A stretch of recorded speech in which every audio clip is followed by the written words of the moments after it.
Bonjour, bienvenue dans la série sur le spin. Alors, la découverte de la mécanique quantique, au premier quart du XXe siècle, a été une véritable révolution scientifique. Un bouleversement complet des concepts de la physique théorique, et on a compris que toute la physique classique découlait de la mécanique quantique, mais aussi de la relativité, et les applications se sont avérées innombrables.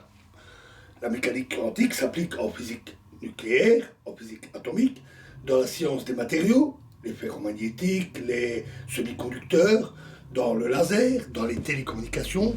Les semi-conducteurs sont appliqués en électronique, donc la mécanique quantique y est abondamment utilisée au stade de conception.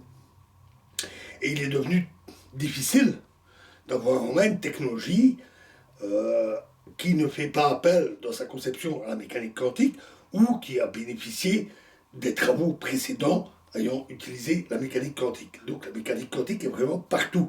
Et donc parler de révolution n'est pas trop fort. On parle maintenant de première révolution quantique et d'un développement actuel qu'on appelle deuxième révolution quantique.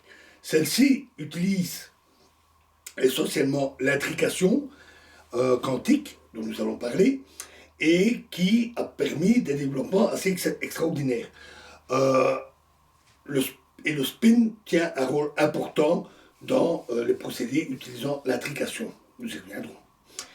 Et il est peut-être encore un peu fort de parler de révolution, de deuxième révolution, parce que les applications industrielles ou commerciales, on parle ici de cryptographie quantique, de calcul quantique, de téléportation quantique.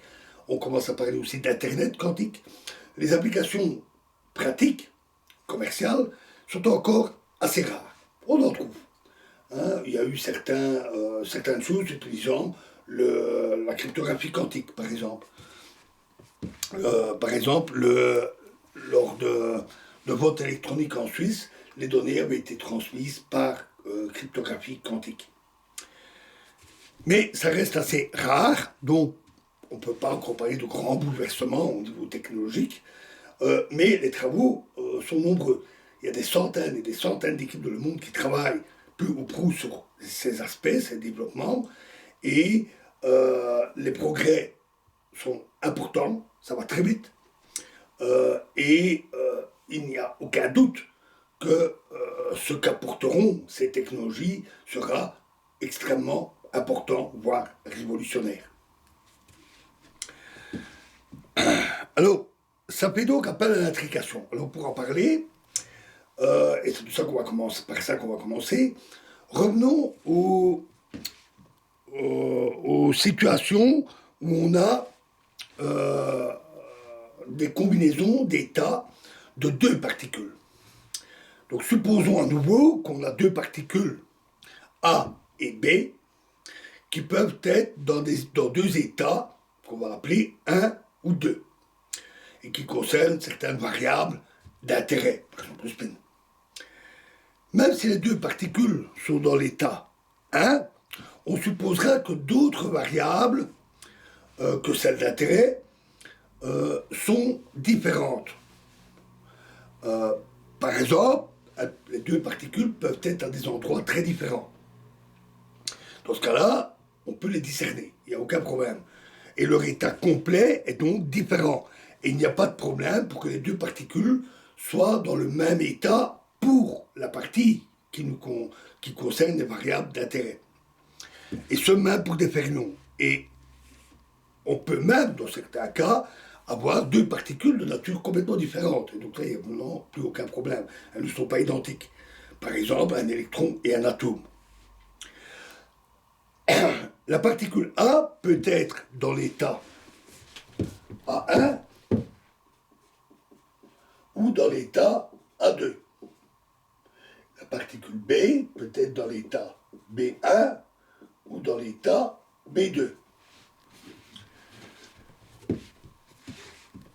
Les particules peuvent être aussi dans des états superposés, des superpositions quantiques. Par exemple, on peut avoir l'état A1 plus A2, ou toute autre combinaison, B1 moins B2, par exemple.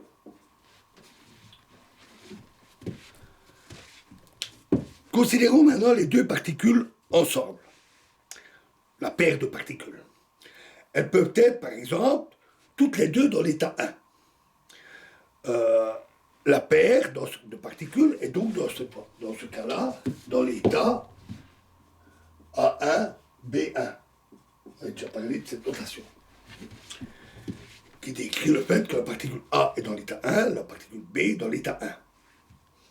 A pourrait être aussi dans un état superposé et B dans l'état 1. Dans ce cas-là, on a l'état pour la paire A1 plus A2, disons, et B1 pour la deuxième particule. Et ceci est égal au principe de multiplication, singulier même, c'est une superposition quantique entre A1, B1 et A2, B1.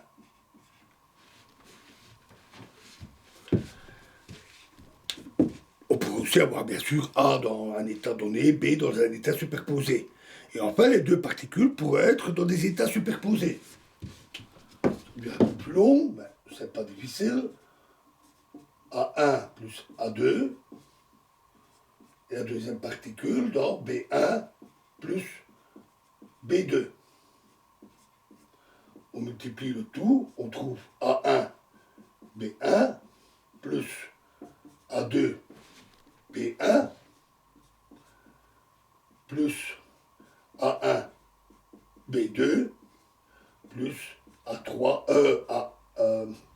A2, B2. Et donc, on a une superposition quantique de toutes les possibilités.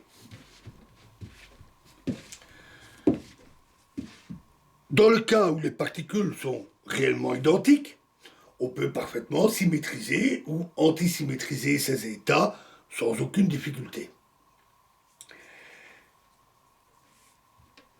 Mais les cas que nous venons ainsi de répertorier ne sont pas exhaustifs. Il y a d'autres possibilités. Il y a encore d'autres états possibles qui sont plutôt étranges. Par exemple, l'état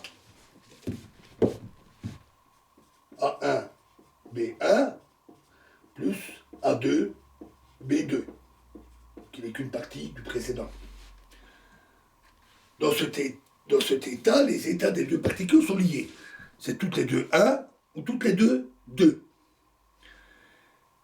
Et donc, on dit que ces états sont intriqués.